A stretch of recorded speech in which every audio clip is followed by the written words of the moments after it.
Kim's mother was born hearing able but contracted a virus when she was 2 years old, got sick and became deaf. Her father became deaf at the age of 8 when he had an accident in the park. They met through Cape Town's deaf community and soon after got married. I remember when I was small, we lived in an area called Retreat. I was more of an only child because my two older sisters were living in Eastern Cape with our grandparents. I had friends and a normal life. My family survived on social grants. My parents did not work and my mom volunteered in a deaf organization. We were not rich, but we were okay. My parents said that I learned sign language naturally, that I would look at their hand signs and copy what they did. I found it easy because I was surrounded by it. It's the same way children learn how to speak any language from their parents. I thought it was normal. Kim says when she was 6, her parents moved to Kailicha. It was time for her to start school, but the parents struggled to find her a place, leading them to send her to the Eastern Cape. At first I was scared because I was surrounded by people I was not familiar with. I wanted to stay where my sisters were, but I was told that it wasn't possible. I stayed with an auntie, a family friend, and even though she treated me well, I really missed my parents. Kim stayed in Eastern Cape for a year. When she returned home to Cape Town, her family once again struggled to find her school. They then sent her to stay with her father's brother in Ceres. Staying there was rough. I didn't feel included and I was nervous living there. I didn't feel comfortable. I would be so nervous that I would accidentally wet the bed at night. And whenever that happened, they would beat me, which would make things worse. When I told my parents, they were upset and moved me to my other uncle immediately. It was a lot better. That must have been so difficult. Shame. A year later, Kim said that her mom came to fetch her. After being away from home for roughly 2 years, she was now 8 years old and needed to readjust to the differences in her life, specifically her parents' disability. I was so happy because I wanted to stay with my family. I kept thinking, finally I'm back home. For the first time I realized my home was so different. The house was very quiet. I would sometimes just play the TV in order to hear some sounds. Whilst I was away, I had got used to people speaking around me, and now I really needed to readjust to my reality at home. I remember when my mother took me to school on the first day. I was wearing a uniform and she began trying to communicate with the lady at the reception. But she couldn't understand my mother. I didn't feel embarrassed but rather very frustrated for my mother. My mother wasn't able to understand what the school required from her. I helped as much as I could, but it was difficult even for me. Kim adds that in that moment she realized that maybe that was the reason why her parents could never get her into a school in Cape Town. As Kim grew up, she became her parents' communicator, forcing her to mature at a fast pace. I began attending parent-teacher meetings to translate for my parents. No one knew sign language, so I was the only child there.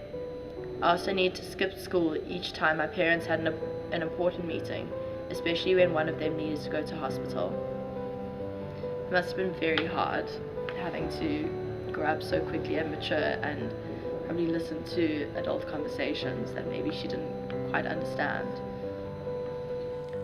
This escalated when my mother was pregnant with my brother. I would need to go with her to regular doctor appointments. However, I never allowed this to affect my school performance. I kept thinking things would improve after my mom gave birth. However, she needed to take my brother to his regular checkups, as well as for the times he got sick. After each time I missed school, I tried to catch up with my friends with our schoolwork.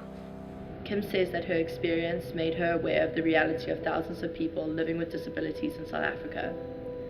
Going with my parents to hospitals and other places always proved to be challenging because there was a lack of skilled people able to communicate with the deaf. Without me, my parents would struggle and not get the help that they deserved and needed. It's difficult for people with a disability.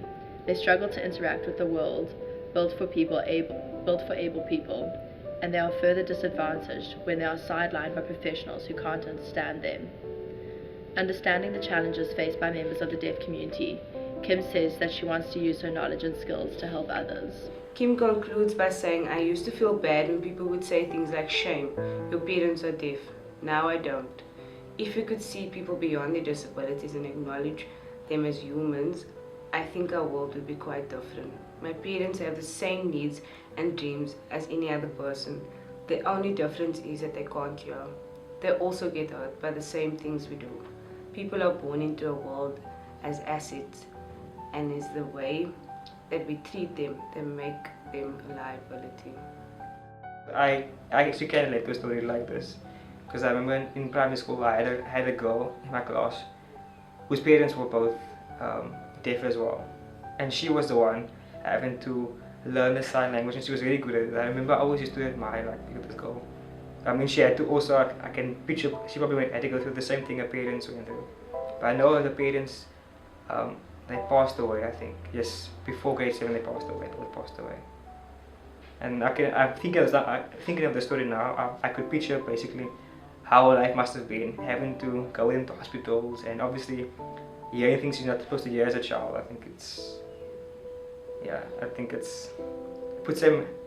makes them mature fast, I think. But at the same time, they miss out on the childhood and being a child, I think, because they have to be adult, a parent to your parent who's supposed to be a parent to you. So. For me, I think because this is something that's very close to my heart. I actually started learning sign language 2 years ago, and realized that this exact same need is there. So it touches really close to my heart. I don't know if anyone in my family that is, but somehow I've communicated with people, and I saw, but now how do I communicate better with someone that doesn't and that they can't hear me? And so for me, I don't know, I don't know if I don't know, there's just some feeling like in my heart that touches me. So I don't even know what the word is to describe it.